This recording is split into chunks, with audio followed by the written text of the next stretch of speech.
आता आपल्या चर्चेकडे वळूया। पाकिस्तान हा देश आता इतका निर्लज्ज बनत चाललाय की आपल्या देशात होत असलेल्या कृष्णकृत्याची कबुली देताना पाकिस्तानी नेत्यांना अजिबात भय, निंदा, लज्जा काही वाटत नाहीये। पाकिस्तानच्या मंत्र्यांनी टेरर फंडिंगचा डर्टी गेम आपण 30 वर्ष खेळत असल्याची कबुली अगदी काही दिवसांपूर्वीच दिली होती आणि आता त्याचीच री ओढली आहे बिलावल भुट्टोने। पाश्चात्यांच्या प्रभावाखाली आम्ही मुजाहिदीन पोचले अशी कबुली भुट्टोने दिली आणि सिंधूचं पाणी अडलं तर रक्ताचे पाठ वाहतील अशी दरपोक्तीही केली। काही दिवसांपूर्वीच गृहमंत्री अमित शहा यांनी चुन चुन के मारेंगे असं सांगत पाकला इशारा दिला होता। मात्र त्यानंतरही पाकिस्तान्यांचा आगाऊपणा थांबला नाहीये। यावर आता कवी जावेद अख्तर यांनी पाकची मस्ती उतरवण्यासाठी आता कठोर व्हायला सांगितलंय। सीमेवर जराशी आतिषबाजी पुरणार नाही, मोठा धमाका करावा लागेल असं जावेद अख्तर म्हणतात। एकीकडे पाकिस्तानला उत्तर कोणत्या भाषेत द्यायचं याच्या चर्चा सुरू असताना दुसरीकडे उपमुख्यमंत्री एकनाथ शिंदेंनी मात्र काँग्रेसवर निशाणा साधलाय। वोट बँकेसाठी काँग्रेसने पाकला धडा शिकवण्याची हिंमत केली नाही असं एकनाथ शिंदे म्हणतात आणि त्यावरनं विरोधकांनी सत्ताधाऱ्यांना धारेवर धरलंय। पण या सगळ्या राजकारणात मुख्य मुद्दा विसरून चालणार नाही, ते म्हणजे पाकला त्यांची जागा दाखवणं आणि त्यासाठी काय करायला लागेल याची चर्चा आता प्राधान्यानं होणं गरजेचं आहे, जो आज आपण चर्चेचा विषय घेतलेला आहे।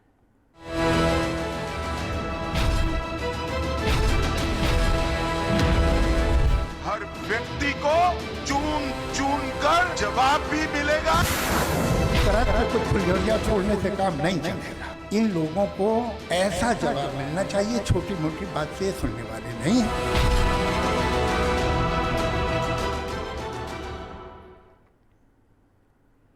आणि बिलावल भुट्टोची नेमकी दरपोक्ती काय आहे आणि जावेद अख्तर यांनी काय वक्तव्य केले हे ऐकूया आणि मग आपण आपल्या चर्चेकडे वळूया।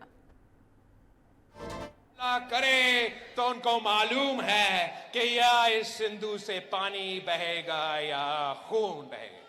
अब जब बैनुल अक़वामी सतह पे सिंधु खतरा में है तो ना सिर्फ ये सूबा कि तमाम अवाम, चाहे पीपल्स पार्टी का हो चाहे किसी और जमात के साथ हो, आप हमारे साथ खड़े होंगे और इस सिंधु को मोदी के खतरे से दफा करें।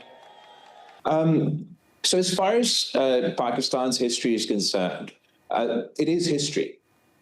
It is not something that we partake in today. It is true that it is an unfortunate part of our history.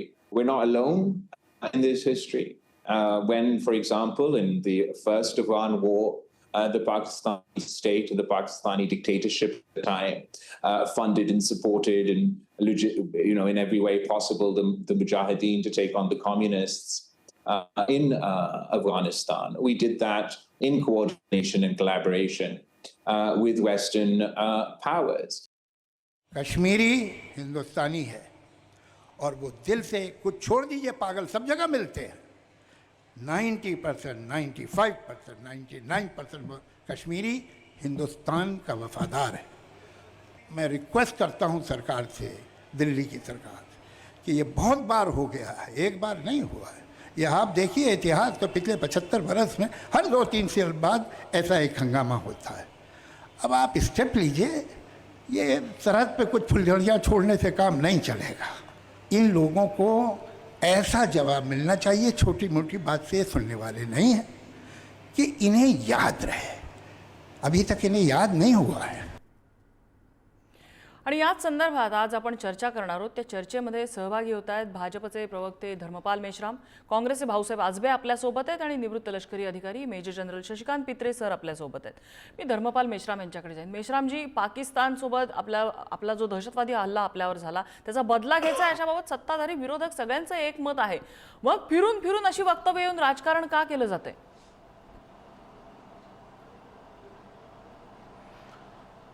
नम्रताजी, 22 एप्रिलला भारतीय पर्यटकांवर काश्मीरच्या पहलगाममध्ये झालेला हल्ला अत्यंत दुर्दैवी आणि माणुसकीला लज्जा आणणारा आहे।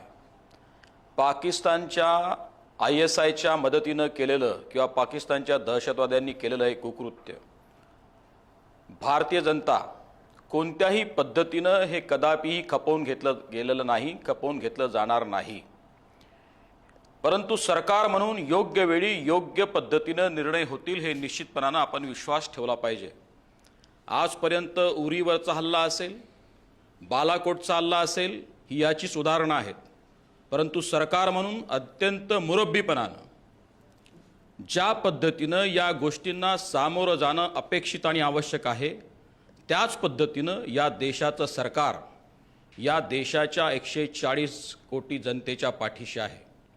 हा आमच्या एकात्मतेवर आणि आत्मसन्मानावर झालेला हल्ला भारतीय जनता पक्ष असेल, हा देश, या देशाचं सरकार असेल, आदरणीय मोदीजी प्रधानमंत्री असतील किंवा मग अमितभाई शाह असतील किंवा या देशाचा सर्वसामान्य नागरिक देखील असेल, जसं जावेदजी अख्तर साहेब म्हणाले की आजपर्यंत यांच्यासोबत ज्या पद्धतीनं आम्ही वागलो त्याच्याही पलीकडे जाऊन आता वागावं लागेल. आणि एक लक्षात ठेवलं पाहिजे, आम्ही आपल्या देशाच्या व्यवस्थेवर विश्वास ठेवत, आम्ही या देशाच्या सरकारवर विश्वास ठेवत हे मान्य करू शकलो पाहिजे की योग्य वेळी योग्य गोष्टी होतील आणि निश्चितपणानं आम्ही वाट पाहू शकलो पाहिजे. एवढंच मला आत्ता या पहिल्या सत्रामध्ये सांगायचं आहे. भाऊसाहेब आजबे, मला तुमची प्रतिक्रिया घ्यायची. आज जरी हे वक्तव्य, आजचं शिंदेचं वक्तव्य हे जरी सत्ताधाऱ्यांकडनं आलेलं असलं तरी विरोधकांकडनं काही वक्तव्यांची कमी नाहीये. नाही, मुळात मुद्दा असा आहे की शिंदे साहेबांनी इतिहास नीट वाचलेला नाही असं दिसतंय. त्यांनी जर 1970-72 पर्यंत ते गेले तर त्यांना असं दिसेल की पाकिस्तानचे जे 2 तुकडे झालेले आहेत ते इंदिरा गांधींनी केलेले आहेत आणि इंदिरा गांधींची धमक त्यावेळी काँग्रेसमध्ये होती आणि म्हणून त्यानंतर पाकिस्ताननं पुन्हा डोळेवर करून पाहण्याची हिंमत ही भारताकडे केलेली नव्हती. त्यामुळे छोट्या मोठ्या फक्त काही गोष्टींनी पाकिस्तान जर थांबणार नसेल तर तशा पद्धतीची कडक ऍक्शन जी आहे ती सरकारनं घ्यायला हवी. तशा पद्धतीचा जो पाठिंबा आहे पक्षनेते यांनी त्याच दिवशी जाहीरपणे सरकारला दिलेला आहे. त्यामुळे आम्ही असं वाट पाहतोय की सरकार या संदर्भात नेमकी अशी कोणती कारवाई करेल की ज्याच्यामुळे पाकिस्तान पुन्हा एकदा डोळे वटारून भारताकडे पाहू शकणार नाही. पित्रे सर, मला तुमच्याकडनं हे अपेक्षित आहे की हे राजकारण राजकारण्यांच्या जागी होत राहील, मात्र या क्षणाला पाकिस्तानला ठोस उत्तर देणं गरजेचं आहे. म्हणजे आतापर्यंत आपण बघितलंय पाकिस्तान ना सर्जिकल स्ट्राईकला घाबरत, ना एअर स्ट्राईकला घाबरत, ना कुठच्या इंटरनॅशनल लॉबीच्या प्रेशरला घाबरत आहे. त्यांची कृत्य सुरू आहेत आणि आता तर त्यांनी हो आम्ही केलं असं छातीठोकपणे सांगायला सुरुवात केली आहे. काय करायचं आता? नम्रताई, निश्चितच आहे की सध्या जे चाललेलं आहे ते पाकिस्ताननं केलं याबद्दल सगळ्यांना संशय राहिलेला नाहीये. आता त्याचं जे प्रत्युत्तर द्यायचंय, प्रतिशोध करायचा, मी सूड असं म्हणणार नाही, त्याचा जो प्रतिशोध आहे तो काही टप्प्याटप्प्यानं करावा लागेल. त्याला एस्केलेशन लॅडर म्हणतात. म्हणजे एक शिडी आहे, तो जो ती जी एस्केलेशन जो तणाव आहे तो टप्प्याटप्प्यानं वाढवायचा आपल्याला आहे. बरं, याच्यात कुठली पावलं आहेत? प्रथम म्हणजे राजनैतिक आणि नंतर सैनिकी. आपण राजनैतिक काही ठोस पावलं उचलली आहे जी आपण गेले 47, 65 आणि 71 साली उचलली नव्हती. आणि त्यानंतरही कारगिलमध्ये जेव्हा खरोखरच त्यांची त्याचे कुभांड त्यांनी जे रचलं होतं ते उघडकीला आलं तेव्हाही केलं नव्हतं. तेव्हा भारतानं राजनैतिक पावलं प्रथमच उचललेली आहेत आणि ती अत्यंत गंभीर स्वरूपाची आहे. ती पाकिस्तानला खरोखरच हैराण करणारी आहेत. आपण ऐकत असाल जेव्हा आपण इंडस वॉटर ट्रीटी आम्ही नेहमी म्हणत असो की 1960 नंतर ते 2024 पर्यंत म्हणजे जवळजवळ 64 वर्ष ते चालत आलं होतं आणि त्याच्यात काही खंड पडलेला नव्हता. ऍक्च्युली जगातली पाण्याची ती सर्वात उत्तम तह म्हणून मानला जात होता. त्यालाच आपण हात घातलेला आहे आणि ते स्थगित केलेलं आहे. याचा पाकिस्तानला धक्का बसणार आहे. ही बाय इटसेल्फ ही मोठी गोष्ट आहे. आणि त्यानंतर आताही कोण म्हटले की ज्याचा प्रतिशोध घेणार, ज्याला प्रत्युत्तर देणार, हे नेहमीच आमच्या वेळेला जी आम्हाला साजेशी वेळ आहे, जी आम्हाला साजेसा संकेत आहे आणि साजेशा जागी आम्ही देऊ, अशा हे जेव्हा देतात तेव्हा त्याच्यात आपल्याला ठाऊक आहे पंतप्रधानांनी हे संपूर्ण निर्णय सैन्यावर सोडलेले आहेत आणि ते महत्त्वाचं आहे. अर्थात निर्णय घेतल्यावर ते पुन्हा पंतप्रधान त्याची संमती देणार आहे. तर असा निर्णय घ्यायला वेळ लागणार आहे. आणि कुठला असं लक्ष आहे, एक लक्ष किंवा अनेक लक्ष, सलसेना करणार, वायुसेना करणार का नौसेना करणार का सगळे मिळून करणार? आणि अशी कारवाई करायची ज्याला काही मर्यादित स्वरूप राहील आणि ते ऑल आउट वॉरमध्ये ते त्याचा स्फोट होणार नाही. या बऱ्याच गोष्टींचा आपल्याला विचार करायचा. याचे परिणाम जे आहेत हे देशावर नाही, पाकिस्तानवर नाही, जगावर होणार आहेत. बर, त्यामुळे ह्याचं चाललेलं आहे आणि मला वाटतं it's a work in progress, चालू आहे. आता ह्याच्या पुढं काय करतंय मला असं म्हणत काहीतरी शिस्त आहे, पण निश्चितच काहीतरी एक सैन्याची कारवाई होणार आहे. बर. आपल्याला ठाऊक आहे की आपलं संपूर्ण जे लाईन ऑफ कंट्रोल आहे ती ऍक्टिव्हेट झालेली आहे. एअरफोर्स सध्या आपलं एक एक्सरसाइज करते, नेव्हीनं संपूर्ण एक्सरसाइज चालू केलेलं आहे. तर आता पुढं काय होतं आपण पाहणार आहे, पण जे असणार आहे ते अत्यंत विचारानं केलं पाहिजे आणि असा त्याच्यावर घाव घातला पाहिजे की ज्याच्यामुळे ते धडा शिकतील. मी भाऊसाहेब आजबेंकडे. भाऊसाहेब आजबे, आत्ता पित्रे सर म्हणतायत, मला वाटतं कुठलाही विरोधक याला रिफ्यूट करणार नाही, कारण राजकारण हे आपल्या जागी असतं आणि देशाची सुरक्षा ही आपल्या जागी आहे आणि केंद्रात काय चाललेलं असेल सर्वपक्षीय नेत्यांना मला वाटतं विश्वासात घेतलेलं असेल, अगदी आपल्यापर्यंत हे आलं नाही तरी सुद्धा. मात्र तरी सुद्धा एक विरोधक म्हणून या सगळ्याचं राजकारण करणारे तुमच्या प्रतिक्रिया ह्या विरोधी गोटातनं अजूनही येत असतात. कधी होणार, काय होणार, ह्यांनी राजीनामा द्या, त्यांनी राजीनामा द्या, तुम्ही फक्त बोलत बसायचं, किंवा सत्ताधारी इकडनं असे म्हणतात की त्यांच्या काळामध्ये हे नाही झालं, आमच्या काळामध्ये हे झालं. हे सगळं कुठं घेऊन जाणार आहे आपल्याला? काय गरज काय आहे ह्याची? आपण खंबीरपणे या घडीला भले कुठच्या पक्षाचे पंतप्रधान असू दे त्यांच्या मागे नाही उभं राहू शकत? नम्रताजी, जसं मी म्हणालो की पहिली जी सर्वपक्षीय ती बैठक झाली, त्या बैठकीला माननीय पंतप्रधान उपस्थित नव्हते, परंतु ती झाली, त्याच्यामध्ये सर्व मुख्य विरोधक उपस्थित होते. त्या सर्वांनी आणि विशेषतः जे विरोधी पक्षनेते काँग्रेस पक्षाचे नेते राहुल गांधी यांनी पहिल्याच दिवशी असं सांगितलं की सरकार या संदर्भात जी काही कारवाई करेल, जो काही डिसिजन घेईल त्याच्या बाजूने आम्ही आहोत, आम्ही सरकारच्या पाठीशी आहोत. पण आता हा पण महत्वाचा आहे. या दोन गोष्टी आहेत. एक म्हणजे याच्यावर बोललंच पाहिजे आणि याच्या संदर्भाने सरकारनं आज नाही, उद्या नाही, जेव्हा केव्हा असेल याचं उत्तर दिलंच पाहिजे आणि याची जबाबदारी घेतली पाहिजे की जर पहलगाम सारख्या ठिकाणी जिथं दिवसाला दररोज 2000 लोक येतात, ज्या ठिकाणी पोहोचणं देखील थोडं मुश्किलीचं आहे, अशा ठिकाणी एकही पोलीस अधिकारी किंवा एकही पोलीस नसेल किंवा एक लष्करी जवान देखील नसेल. बरं, हे म्हणते कोण? हे आम्ही म्हणत नाही. तिथं जी पर्यटक मंडळी होती ती सगळी सांगतायत की ही घटना घडल्यानंतर 1.5 तास देखील त्यांना वाट पाहावी लागली, तोपर्यंत कुणी लष्करी जवान किंवा कुणी पोलीस यंत्रणा जी आहे तिथपर्यंत पोहोचली नाही. आता याची जबाबदारी निश्चित झाली पाहिजे. जर काश्मीर सारख्या संवेदनशील सारख्या ठिकाणी जर तिथं सिक्युरिटी फोर्सच नसेल त्याची जबाबदारी कोण घेणार?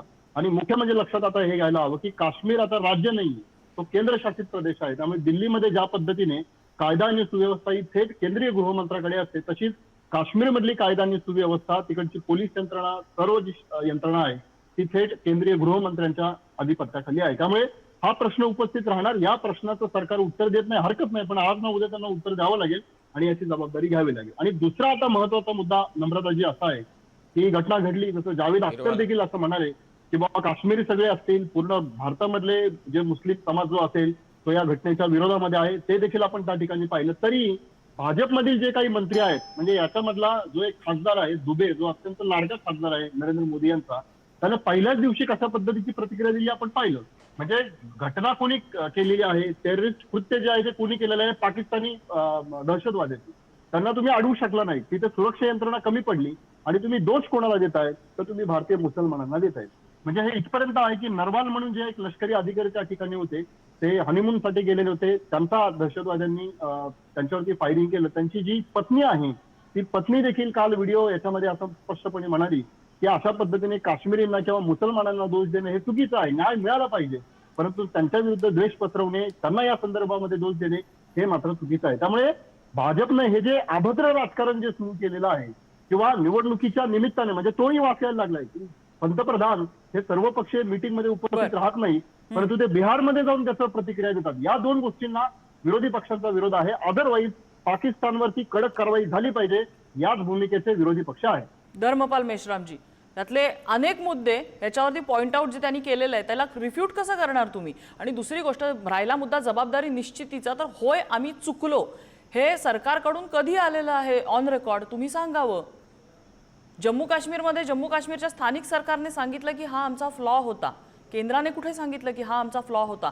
त्या पलीकडे जाऊन भाजपमधले अनेक नेते ह्याला दहशतवादाविरोधातल्या युद्धाऐवजी धर्मयुद्धाचं रूप द्यायचा प्रयत्न करतायत. अनेक आमदार आज आंदोलनं करतायत, मुसलमान समाजाकडनं खरेदी करू नका, खरेदी करताना दुकानदाराचा धर्म कुठला आहे ते बघा. काय म्हणायचं राजकारणाला? नम्रताजी, खरं तर अत्यंत जबाबदारीने मी आपल्याला सांगू इच्छितो की आज ह्या विषयांवर चर्चा करणं संयुक्तिक किंवा योग्य होणार नाही. आज प्रत्येकच माणूस हे जाणून आहे की जर समजा पाकिस्तान समर्थित आणि पुरस्कृत हे दहशतवादी तिथल्या पहलगाममधील पर्यटकांना त्यांचा धर्म विचारून जर गोळ्या झाडत होते, हे सगळ्यांच्या समक्ष आहे. हे आम्ही का विसरतो? पवार साहेबही जेव्हा तिथल्या लोकांना भेटायला गेले, त्यांच्या समक्ष या गोष्टी तिथल्या महिलांनी मांडलेल्या आहेत. डिनाय करणार हे आम्ही का नाही, विसरतो? ही कुणीही डिनाय करत नाहीये की तिथे धर्म विचारून गोळ्या घातल्या गेल्या, पण ते युद्ध त्या दहशतवाद्यांनी खेळवायचा प्रयत्न केलाय. आपण आपल्या आपल्यात का ते धर्मयुद्ध करतोय? निश्चितच हे धर्मयुद्ध आपल्यातलं नाही आहे, परंतु आम्ही समजू शकलो पाहिजे की धर्म विचारून जर एखादा दहशतवादी आपल्या भारतीय पर्यटकांना मारणार असेल तर त्या पद्धतीचं प्रत्युत्तर, त्या पद्धतीचं आत्ममंथन, आत्मचिंतन आम्ही केव्हा करणार आहोत भारतीय म्हणून? आपलं युद्ध काही कोणाच्या एखाद्या वैयक्तिक धर्माशी नाही आहे, परंतु जर धर्म विचारून अशा पद्धतीचं कृत्य होणार असेल तर या पद्धतीचा विचार देखील आम्हाला सगळ्यांना करावाच लागेल. हे आम्हाला विसरून चालणार नाही. या पद्धतीचा दहशतवाद आजपर्यंत कोणी पोचलेला आहे, कोणी निर्माण केलेला आहे आणि या दहशतवादाला पुढे कोणी नेलेलं आहे? एकाच धर्माचे लोक दहशतवादी का असू शकतात? याचा जर विचारणा जर कोणी केली असेल तर ते चुकीचं कसं होऊ शकेल? हा प्रश्न तर विचारला जाईलच. हा 140 करोड जनतेच्या, या देशातल्या प्रत्येक जनतेच्या आत्मसन्मानाशी, या देशाच्या एकात्मतेशी निगडीत आहे. आणि जर हा अशा पद्धतीचा प्रश्न विचारला गेला तर त्यासाठी दोषी कोण आहे? जर असं होणार असेल तर निश्चितच या देशातल्या लोकांनी तशा पद्धतीचं प्रत्युत्तर देतील. त्या पद्धतीचा असंतोष या देशातल्या सर्व हिंदू जनांमध्ये, या देशातल्या भारतीयांमध्ये निश्चितपणानं आहे. हे आम्ही का कबूल करत नाही? आणि मग जर तुष्टीकरणाचं नीती, तुष्टीकरणाचं राजकारण काँग्रेसनी करावं की करू नये त्यांचा प्रश्न आहे. आज मी या चर्चेमध्ये तो विषय आणणार नाही, परंतु पवार साहेबांसारखं नेतृत्व देखील अशा पद्धतीनं त्यांच्या समक्ष ह्या गोष्टी घडलेल्या असताना, त्यांच्या समक्ष लोकांनी मांडणी केलेली असताना, तिथल्या भुक्तभोगी महिलांनी तशा पद्धतीचं स्पष्ट मत सांगितलेलं असताना त्यांनी पत्रकारांच्या समक्ष येत किंवा माध्यमांच्या समक्ष येत ते मत फिरवून मांडावं. या पद्धतीचं मत या देशातला कोणताही भारतीय कशा पद्धतीनं स्वीकारू शकेल? या पद्धतीचा विचार होईलच. आणि जर समजा शरद पवार साहेबांसारखा एक वरिष्ठ नेता जर अशा पद्धतीचं मत मांडत असेल आणि मग आमच्याकडून किंवा भारतीय जनता पक्षाचा किंवा सरकारमधला एखादा मंत्री जर त्याला त्या पद्धतीचा डिफेन्स करत असेल तर मग ते निश्चितपणानं होईलच. ही सर्वसामान्य प्रतिक्रिया आहे. या पद्धतीचं कोणतंही कुकृत्य आम्ही एवढंच सांगू शकतो की कोणत्याही पद्धतीनं खपवून घेतलं जाणार नाही. आता भाऊसाहेब म्हणाले, तुम्ही जर समजा काँग्रेसच्या पद्धतीचं सांगता की बांगलादेशाची निर्मिती काँग्रेसच्या काळामध्ये झाली, इंदिरा गांधींनी केली, तर आम्ही युद्ध जिंकलो आणि तहात हरलो. शिमला कराराचं काय परिपाक होता तो आम्ही पाहिला नाही काय? आम्ही भारताने युद्धामध्ये जिंकलेला पाकिस्तानचा भूप्रदेश आम्ही त्यांना परत केला. 93,000 सैनिकांची बंदी सोडली. हे आम्ही कसं विसरू शकतो? परंतु आज पुन्हा एकदा मी आपल्याला अत्यंत विनम्रपणे सांगू इच्छितो की आज हे सगळे विषय चर्चेचे नाहीत. आम्ही एकसंधपणे या सगळ्या गोष्टींना डिफेंड करताना, या गोष्टींचा विरोध करताना आम्हाला हा देश एकसंध राहावा म्हणून आणि आमच्या आत्मसन्मानावर जो काही घाला पाकिस्तान्यांनी किंवा पाकिस्तानी सैन्याच्या समर्थित किंवा ISI सारख्या संघटनांच्या समर्थित आतंकवाद्यांनी केला असेल तर आम्हाला त्याचं प्रत्युत्तर देण्यासाठी सगळ्यांना एकत्र राहावंच लागेल. आणि ते मोदीजींनी बिहारच्या सभेत निवड एका बैठकीत नाही तर देशाच्या संपूर्ण जनतेसमक्ष ठासून सांगितलेलं आहे. आणि अतिशय संयत पद्धतीने करायचं आहे, त्याची इंटेन्सिटी कमी व्हावी अशी कुणाची अपेक्षा नाहीये. मात्र हे करताना अगदी आपण आपल्या देशामधल्या एका ठराविक ग्रुपला हा कुठेतरी कोपऱ्यात ढकलतोय का? त्यांची मानसिकता ही देशाविरोधात करतोय का? त्यासाठी खतपाणी घालतोय का? किंवा ही तारेवरची कसरत जर तशी करायचं नसेल तर कशी करता येईल. पित्रे सर, माझा अजून एक थोडासा वेगळा प्रश्न आहे. ह्या अशा प्रतिक्रिया येत राहणार आहेत. राजकारण आपल्या देशामध्ये संपणार नाहीये. राजकारणावरनच मतं मिळत असतात आणि मतांचं राजकारण होत असतं, हे काय आपण सोडू शकणार नाही. पण सोशल मीडियाच्या जमान्यामध्ये ह्या अशा प्रकारच्या चव्हाट्यावर प्रतिक्रिया येणं, ह्या प्रतिक्रिया उद्या इंटरनॅशनल प्लॅटफॉर्मवरती आपल्या विरोधात कितपत वापरल्या जाऊ शकतात?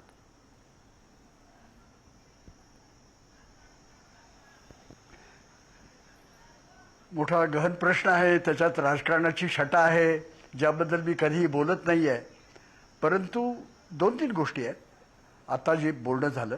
एक म्हणजे ही जी घटना घडली आहे त्याची तपासणी होत आहे. काय कुणी हे केलं असं नाही की ते वाऱ्यावर सोडून दिलेलं आहे. त्याची इन्व्हेस्टिगेशन होत आहे आणि त्याचे काही निर्णय लागत आहेत. आता ते जे 4 दहशतवादी होते ते कुठं पळून गेले हे म्हणजे एका गवतात टाचणी सोडण्यासारखं आहे आणि ते संरक्षण दलाने वारंवार करून दाखवलेलं आहे.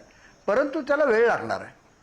आता आपण म्हणताय, याच्यात मी एक सेना अधिकारी आहे आणि भारतीय सेना हा खरोखरच आज भारतात आपल्या एक सेक्युलर ज्याला म्हणतात, धर्मनिरपेक्षता ज्याला म्हणतात, त्याचा तो शेवटचा अड्डा राहिलेला आहे.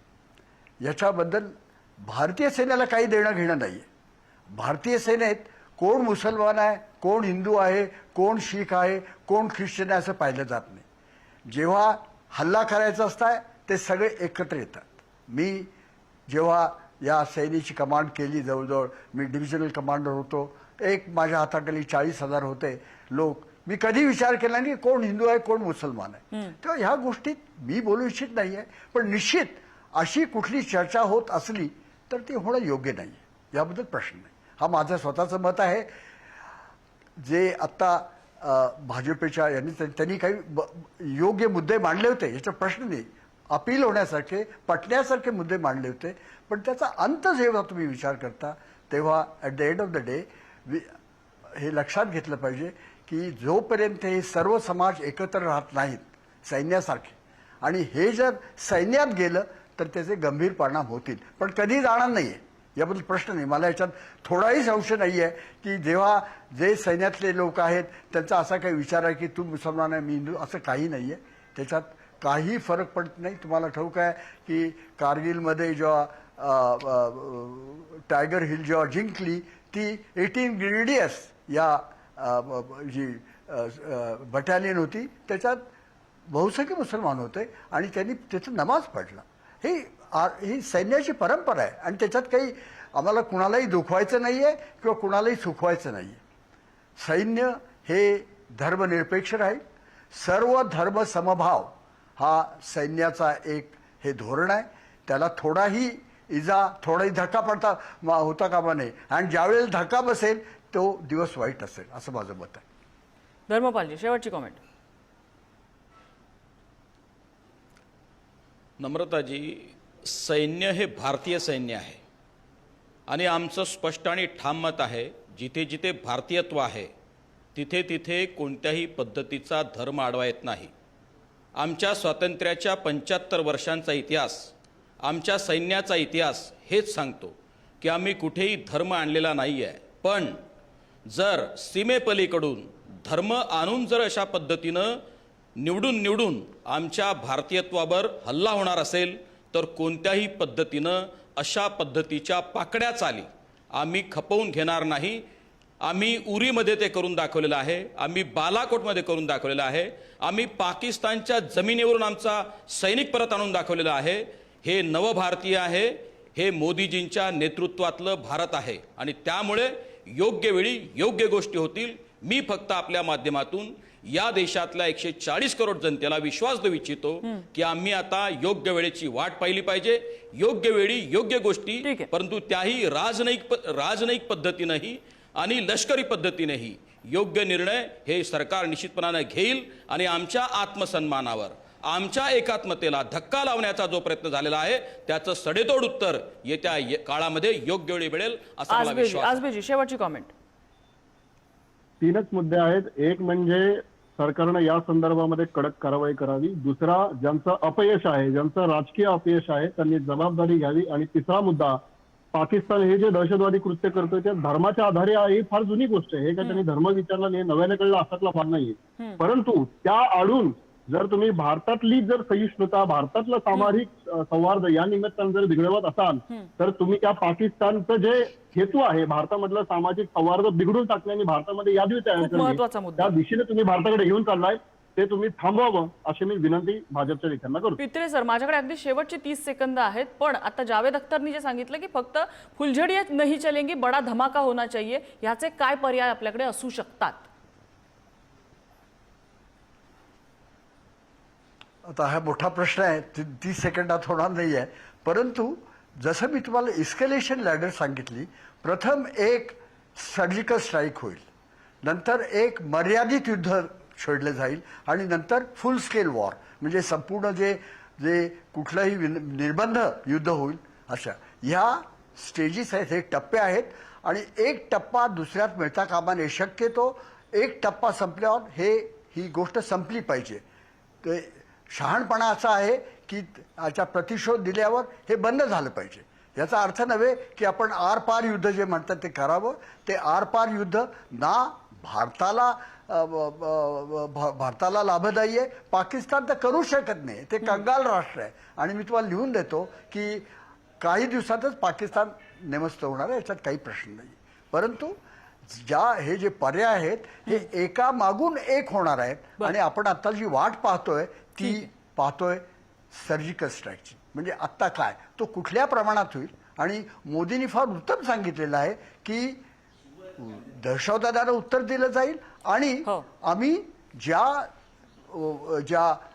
जागेवरून ते काम करतायत ती जागा त्याची बरखास्त करू. म्हणजे काहीतरी थोडंसं याच्यात अशी गोष्ट होणार की आम्ही काहीतरी जागा घेऊ जी परत दिली जाणार नाही. तेव्हा ह्या गोष्टी आपल्याला दिसत आहेत.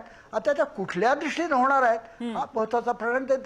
मला काही त्याचे पर्याय ठाऊक जरी असले तरी मी त्याची चर्चा इथं करणं अगदी. आणि ही आत्ता अशी चव्हाट्यावर चर्चा करायची गोष्ट नाहीये. ते झाल्यानंतर आपल्याला ते पाहावं लागेल की कशा पद्धतीने, कुठे आणि कसं केलं जाईल. कारण सरकारने सैन्याला सांगितलेलं आहे, आपल्या लष्कराला सांगितलेलं आहे की तुम्हाला मोकळीक दिलेली आहे, तुम्ही ठरवा, तुम्ही करा आणि आम्ही तुमच्या पाठीशी आहोत. नजीकच्या काळामध्ये फक्त थोडासा पेशन्स ठेवून आणि आपल्याला आपलं कंडिशन अप्लाइड नसलेलं भारतीयत्व हे जागृत ठेवून लष्कराच्या आणि आपल्या सरकारच्या पाठीशी उभं राहणं हे या क्षणाला तरी गरजेचं आहे. या चर्चेसाठी आपल्याला सगळ्या मान्यवरांनी वेळ दिला, सगळ्यांचे आभार.